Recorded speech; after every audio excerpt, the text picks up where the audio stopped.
el día de reposo en la ley del Antiguo Testamento se encuentra en el cuarto mandamiento: acuérdate del día de reposo para santificarlo. 6 días trabajarás y harás toda tu obra, pero el séptimo día es el día de reposo del Señor tu Dios. No harás ninguna obra, ni tú, ni tu hijo, ni tu hija, ni tu siervo, ni tu sierva, ni tu ganado, ni el forastero que está dentro de tus puertas.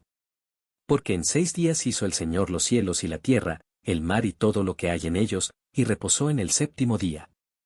Por eso el Señor bendijo el día de reposo y lo santificó. Éxodo 20, 8, 11. El día de reposo era un mandato muy importante para los judíos, y en su observancia se les recordaba el pacto que tenían con Dios. Sin embargo, en el Nuevo Testamento, la enseñanza cambió y se enfocó en la gracia de Dios y la libertad que tenemos en Cristo. El apóstol Pablo enseña que no estamos bajo la ley, sino bajo la gracia, Romanos 6, 14. El día de reposo del Antiguo Testamento era un símbolo del descanso que tenemos en Cristo. En Hebreos 4, 9, 10 se dice: por tanto, queda un reposo para el pueblo de Dios. Porque el que ha entrado en su reposo, también ha reposado de sus obras, como Dios de las suyas. Aquí se está hablando del descanso eterno que tenemos en Cristo, y no del día de reposo del Antiguo Testamento.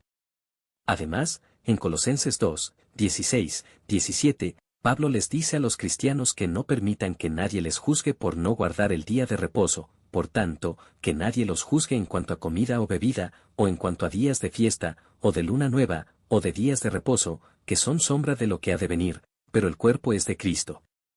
En resumen, el día de reposo del Antiguo Testamento era un mandato importante para los judíos, pero en el Nuevo Testamento se enfatiza la gracia y la libertad que tenemos en Cristo. El descanso que tenemos en Cristo es un descanso eterno y no está limitado a un día específico de la semana. Por lo tanto, los cristianos no están obligados a guardar el día de reposo del Antiguo Testamento.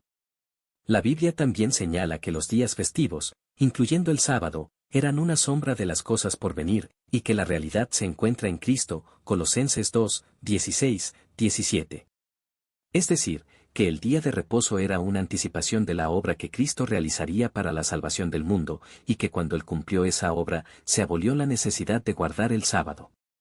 El apóstol Pablo también habla acerca del sábado en sus escritos, afirmando que no es necesario guardar el sábado para ser justificados por Dios. Romanos 14, 5, 6. De hecho, dice que el verdadero descanso es el que se encuentra en Cristo. Hebreos 4, 1,11. En resumen, aunque el día de reposo fue una ley importante en la ley del Antiguo Testamento, su propósito se cumplió en la obra de Cristo, y, por lo tanto, ya no es necesario para los cristianos guardar el sábado como una ley. En cambio, los creyentes deben encontrar su descanso y su justificación en Cristo, quien es el verdadero descanso para nuestras almas.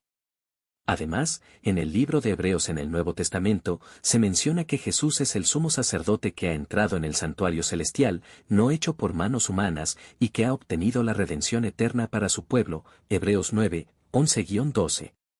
Los creyentes en Jesús ya no necesitan seguir los ritos y ceremonias del Antiguo Testamento, incluyendo el día de reposo semanal, porque han sido liberados del pecado y de la esclavitud de la ley. El apóstol Pablo también enseña que los cristianos no están bajo la ley, sino bajo la gracia de Dios a través de la fe en Jesús. Romanos 6, 14-15. Él explica que el día de reposo fue un mandamiento para el pueblo de Israel, pero no para los gentiles o los no judíos. Colosenses 2, 16, 17. Por lo tanto, el día de reposo ya no es obligatorio para los seguidores de Jesús, porque no están sujetos a la ley mosaica. En resumen, el día de reposo en la ley del Antiguo Testamento tenía un propósito específico para el pueblo de Israel, pero no se aplica a los cristianos del Nuevo Testamento. Jesús, como sumo sacerdote, ha cumplido las exigencias de la ley y nos ha liberado de su esclavitud. Los cristianos tienen libertad en Cristo para adorar a Dios en cualquier día de la semana, no solo en el día de reposo judío.